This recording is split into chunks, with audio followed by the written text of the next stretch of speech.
Hi வணக்கம் மக்களே. இன்றைக்கி என்ன அப்படின்னு பார்த்தோம்னா, காமராஜர் வந்து முதலமைச்சரா இருக்கும் பொழுது, அவருடைய நண்பர் என்ன பண்ணியிருக்காரு, அவருடைய மக கல்யாணத்துக்கு காமராஜரை கூப்பிடுறாரு. அப்போ காமராஜர் சொல்கிறாரு, "ஏன்டா உன் மக கல்யாணத்துக்கு வர்றதுக்காடா நான் வந்து சிஎம் ஆகியிருக்கேன். போடா என்னால் வர முடியாதுடா" அப்படின்றாரு.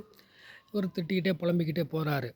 என்ன இவ்வளோ தூரம் பழகிட்டு நான் நம்ம மக கல்யாணத்துக்கு வர மாட்றானே, வைக்க மாட்றானே, இவன் நல்லா இருக்க மாட்டேன், நாசமாக போயிடுவேன் அப்படின்னு சொல்லி புலம்பிக்கிட்டே போகிறாப்புல. அடுத்த நாள் வந்து கல்யாணம். கல்யாணத்துக்கு வந்து காமராஜர் வந்து கரெக்டாக அவருடைய கார் போய் இறங்குது.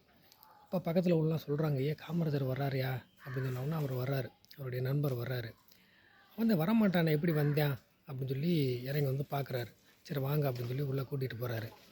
கூட்டிகிட்டு போனோன்னே காமராஜர் சொல்கிறாரு, "ஏன்டா நான் முன்னாடியே வர்றேன்னு சொன்னால் நீ என்ன பண்ணுவ? பெரிய பெரிய மண்டபம் பார்ப்ப, பெரிய லெவலில் செலவு பண்ணுவ. நீ செலவு பண்ணுறதுக்காடா நான் வந்து சிஎம்மாக இருக்கேன். அதெல்லாம் வேணாம்டா" அப்படின்னு சொல்லிட்டு அப்படி உள்ளே போய் பேசிக்கிட்டு இருக்காங்க. அப்போ வந்துட்டு சொல்கிறாங்க, "சரி ஆசீர்வாதம் வாங்கப்பா" அப்படின்னு சொன்ன உடனே காமராஜர் சொல்றாரு, "டேய் உனக்கு அறிவு கிறிவு இருக்கா?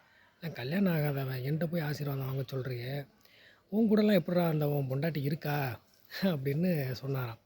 அந்த அளவுக்கு காமராஜருடைய அவருடைய நட்பு, அவருடைய செயல்பாடுகள்லாம் வந்துட்டு எப்படி இருக்குன்னு பாருங்கள். இதை பற்றி நீங்கள் என்ன நினைக்கிறீங்க அப்படின்றத கமெண்ட்ல சொல்லுங்கள். ஓகே.